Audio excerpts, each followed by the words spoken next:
уни хабар тиҷи ман Набиҷон Юсуф бо шумо мешавам. Дӯстони азиз, лайк монданро фаромӯш накунед ва ба канали мо обуна шавед.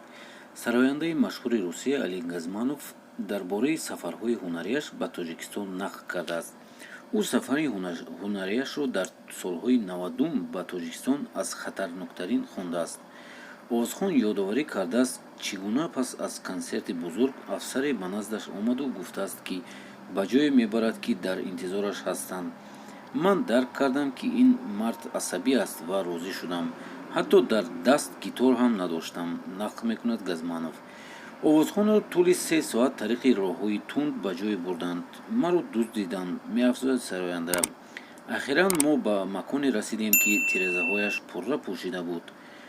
ба саволи ман, ки саҳна куҷост, афсар маро ба кунҷи сурхе бурд. онҷо мардум бо кӯдакон қарор ҷамъ шуда маро интизорӣ доштанд.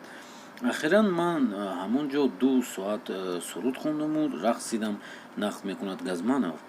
пас аз чанд сол ҳамон афсар дар Москав бо Али Газманов дидор карда ба сароянда нишони ҷасорат тақдим кардааст.